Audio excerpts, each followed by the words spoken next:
Hey, good evening. This is Jonathan with Brightview Exteriors for Mr. Luis Cortes,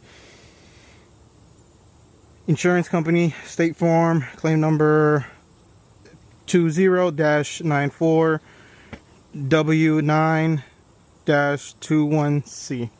So the reason why we're here today is to conduct a attempt to repair.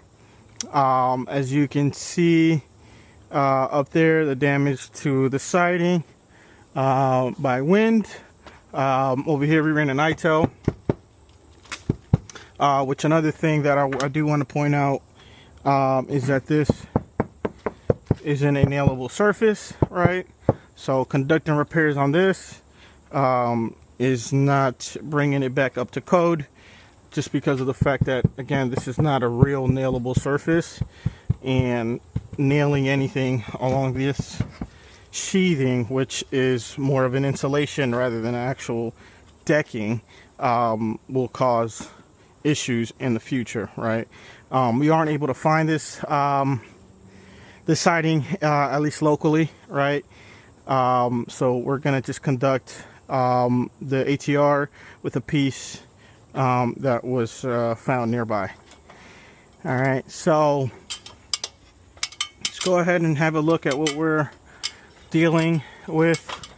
All right, so again, this is the siding that we are manipulating. It's up here. This is the siding that we are conducting a repair on. All right, you can see that doesn't lock back in. That seal is, I mean, it is aluminum, right? So it's bound to bend with issues like this. When there's wind, unfortunately the aluminum does get bent and causes damages to that butt lock. All right, so as you can see, all right, there's nothing we can do to lock this back in place. All right, so I can try to snatch it in there and it's just not going to lock again. You can see just how kind of easy that comes off, right? Little to no pressure, it's coming right off. Again, just because that butt lock right there in that and the siding is damaged, you can see it's kind of bent right there. So unfortunately that's not gonna lock back in place. So what we're gonna do is again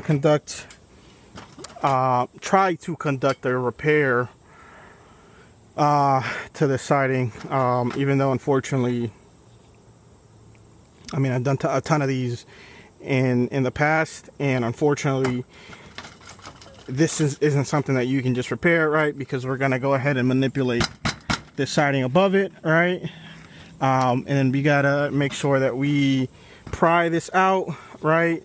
Even the vinyl tool, it's only for vinyl, it's not for aluminum, so it's not gonna work with this particular siding, just because you still have to kind of bend that that butt lock out a little bit in order to unhinge it. But aluminum doesn't go back to place the way vinyl does, right? After you unhinged it, it's once you bent it, it's bent. It's nothing you can do, and eventually it's just not going to go back to place. All right, so I'm gonna go ahead and test out this theory, right? That is not proper, because in order to do this, you would have to kind of start from the bottom and move up, at least to the area of damage. But we're already looking at a third of the siding, right? But again, we are manipulating the siding above it, as you can see here.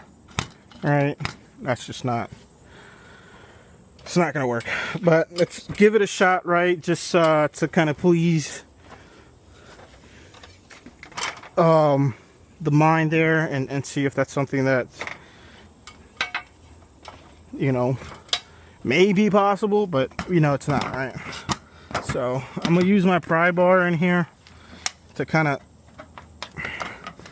see if I can unhinge that in order to replace this one, because this is the damaged one. Because since the butt lock is bent, it's not gonna go back in place.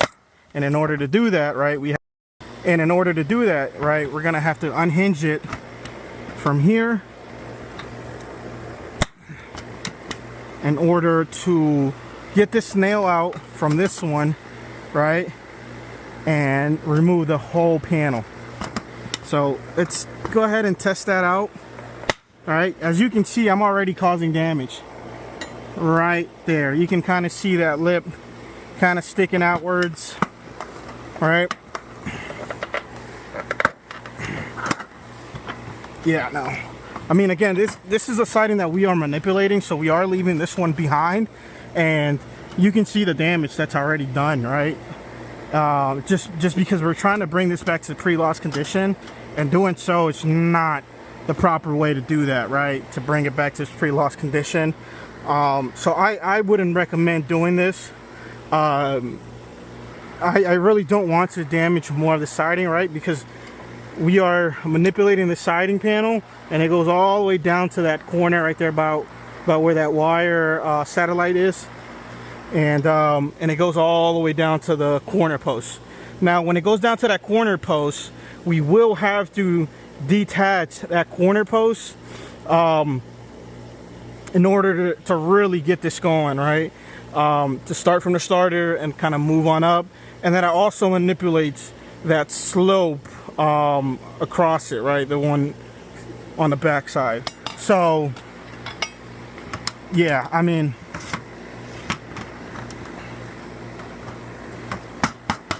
so by doing this, to try to unhinge the butt lock and remove this panel, right, that's no longer attached to this bottom one, I have to damage the one above it, right? And in doing so, you can already see the significant damage that's being done, because I'm trying to detach it from the one that we are replacing, right? And that's just going to cause more damage to the rest of the panels and siding, right? When it comes to manipulating, right? So now I have to manipulate this one. It goes all the way down there. So now I got to manipulate a few more right above that, just to get this panel out. And again, it is aluminum, right? So the stuff bends, and once it bends, it's not gonna go back to its original state. All right, as you can see here, so far that has been the case, right? Let's say I want to even like push it back in place. I can't, right? I'm not bringing it back to its pre-loss condition. This one here is another one that I'm manipulating, right? I've already caused damage to it.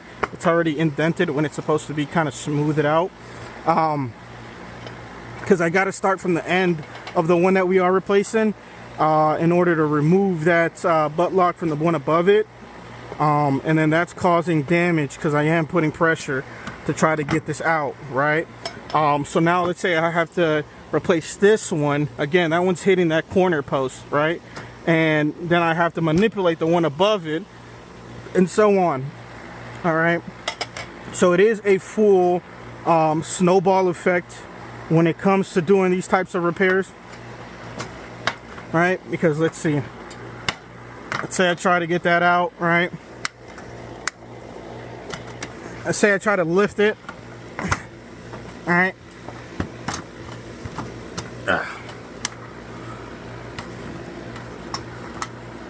Yeah, no, it's not as easy as vinyl, right? Once you once you snap the vinyl in a corner, you're able to kind of just guide it all the way down to it's fully detached. However, vinyl doesn't work that way. Once vinyl has been installed, you would have to kind of work from down all the way up in order to fix or repair what's damaged, right?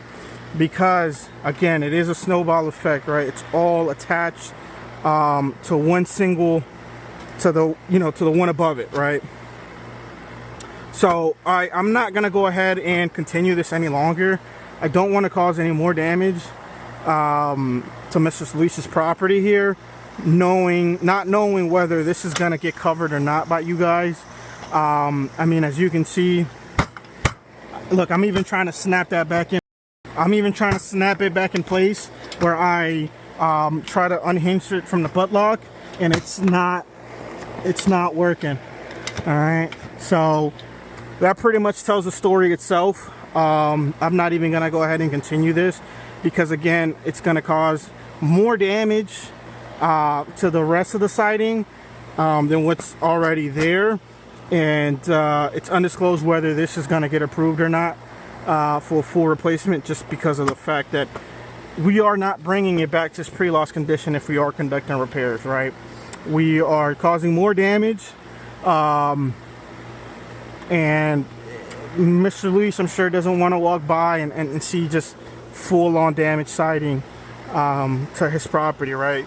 I'm sure he would want to see something prior to the storms that came by here. So yeah, I mean, I'm gonna go ahead and call this a failure of a repair based off the facts of what I've mentioned today and what we've seen firsthand. Just that alone, it's enough for me to say that this needs a full replacement rather than repairs. Thank you. Let's also take a quick look at the sheathing here. All right, now that we are here,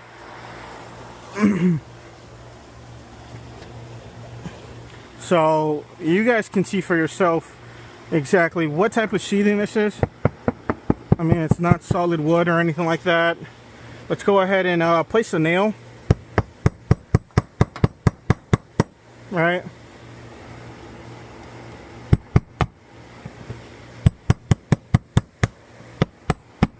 So you can see that there, right? Like, I've nailed this nail in here, and you can see how loose that is, right? So if we go ahead and repair this as well with let's say we go over it with vinyl, right? Vinyl is a lot heavier than aluminum. So that means this nail won't hold, right? Obviously it'll be bigger nails and all that good stuff, but just to kind of paint a picture for you guys that this here isn't a real sheathing. It's not real decking.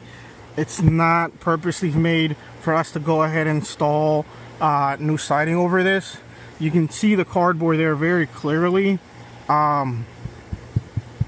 So when we go ahead and nail, right, this siding in, it's just not gonna work, right? I mean, so I would also even go ahead and recommend just the full decking replacement, right? Installing plywood over this, well, not over this, removing this and installing plywood. That way we have the proper decking in order to lay the proper siding for this. All right, if you have any questions or anything like that, don't hesitate to reach out. We'll be happy to help. Thank you.